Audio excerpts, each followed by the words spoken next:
Herkese tekrardan merhabalar. Kanalıma ve mutfağıma hoş geldiniz. Bugün sizlere çok lezzetli iç harcıyla el açması muhteşem bir tarif vermek istiyorum. Tarifimize hemen başlayalım. Hamuru için 2 su bardağı ılık su, 2 su bardağı ılık sütü karıştırarak uygun bir kaba alalım. Üzerine 2 tatlı kaşığı toz şeker ilavesi yapalım. 1 paket kuru maya ekleyerek maya eriyene kadar karıştıralım. 1 su bardağı un, 2,5-3 tatlı kaşığı tuz, 1 su bardağı sıvı yağ ve tüm malzemeyi tekrardan karıştıralım. Unu azar azar ekleyerek yumuşak, ele yapışmayan bir hamur yoğuralım. Toplamda 8,5-9 su bardağına yakın un kullandım. Unu kontrollü bir şekilde ilave yapınız.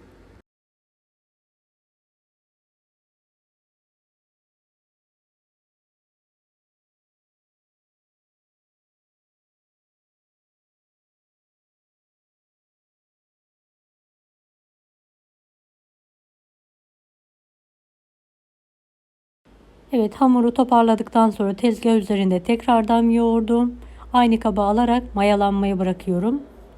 Evet, gördüğünüz gibi çok güzel mayalandı. Tekrardan yoğurarak hamurun gazını çıkartalım.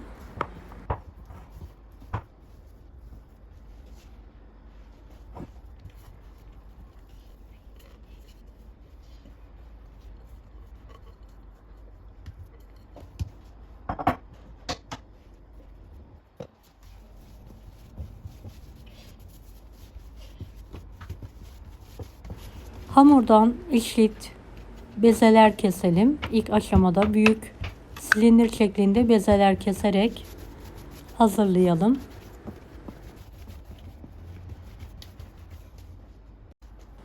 Evet, üzerlerine un serperek portakal büyüklüğüne yakın bezeler keserek tek tek yuvarlayalım.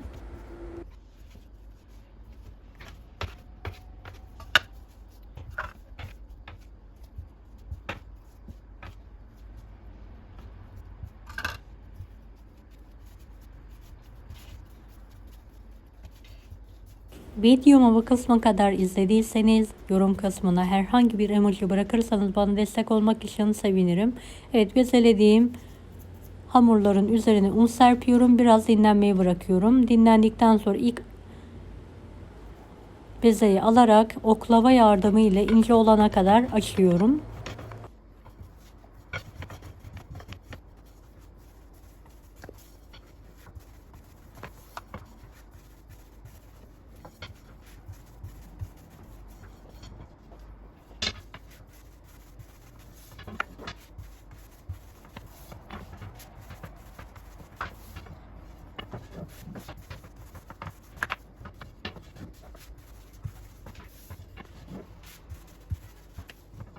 Evet, yufkalarımızı hazır yufka büyüklüğünde ve inceliğinde gelene kadar açmaya devam edelim.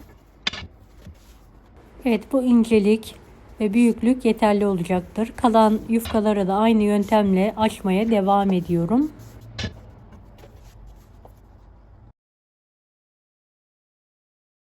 İç harcı için 2 adet büyük yemeklik kuru soğanı bol zeytinyağında kavurdum. Üzerine 1 kase dolusu ince çekilmiş ceviz ekliyorum. Evet, karıştıralım. Gözüme biraz ceviz az geldiği için biraz da kavrulmuş fındık ekliyorum. Eğer ceviziniz bolsa sade cevizle de yapabilirsiniz. 1 tatlı kaşığı tuz ilavesi yaptıktan sonra fındığımı ve karabiberimi ekliyorum.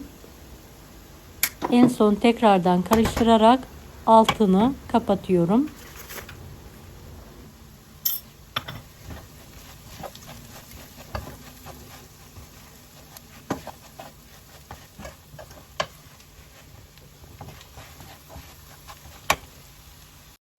Evet, son bezelerimi de açarak hazırlıyorum.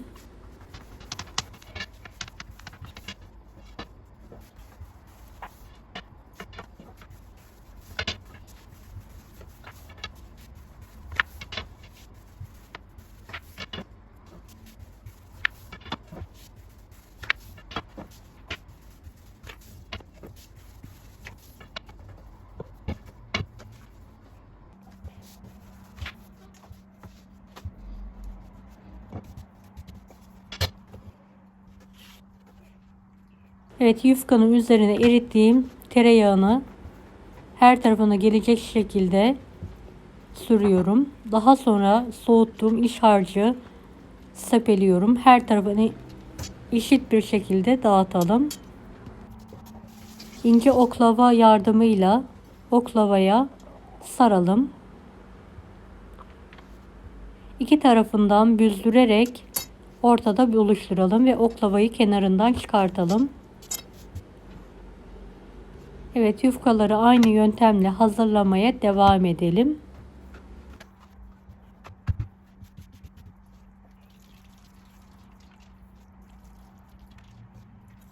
Dilerseniz iç harcı olarak daha farklı malzemeler de kullanabilirsiniz. Kıymalı, patatesli, karışık sebzeli de yapabilirsiniz.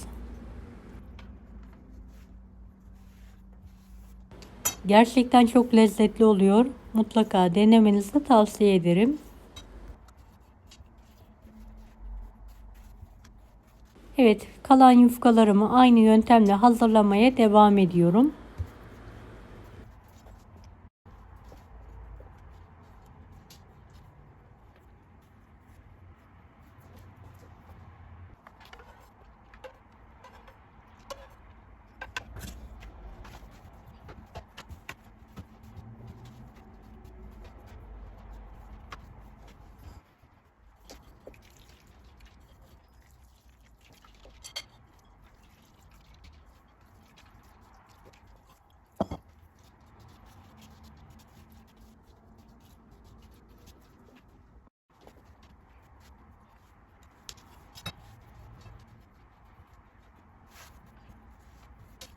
Evet, hazırladığım hamurları fırın tepsisine aralıklı olacak bir şekilde diziyorum.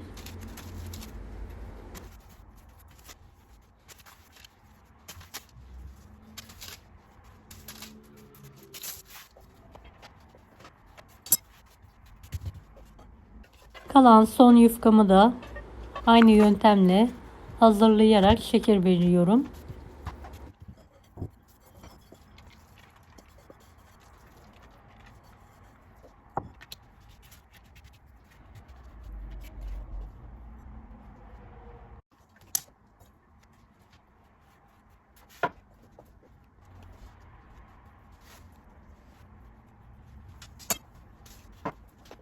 Evet, artık böreğimiz hazır. Kalan yağı üzerine elimizle sürelim.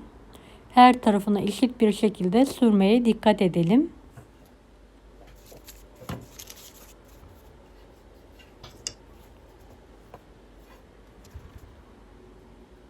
Fırça yardımıyla sürüldüğünde yağı fazla gidiyor. Elinizle sürerseniz daha az yağlı, daha güzel olacaktır.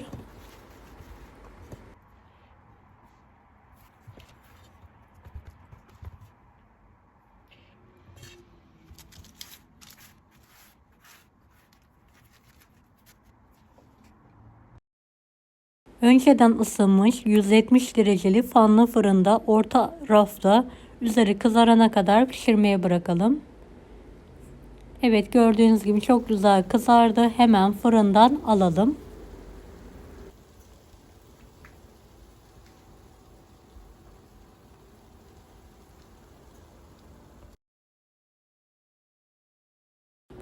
Evet, yakından sizlere tekrardan böreğimi göstermek istiyorum. Ilık olarak dilimleyerek servis yapabilirsiniz. Ben sizlere göstermek için bir tanesini kenardan bölerek işini de göstermek istedim. Deneyecek olanlara şimdiden kolaylıklar dilerim. Kanalıma ücretsiz abone olmayı unutmayın. Bir dahaki videolarda görüşmek üzere. Allah'a emanet olun. Hoşça kalın. Daha farklı tarifler için bunları da izlemeyi unutmayınız. Afiyet şifa olsun herkese.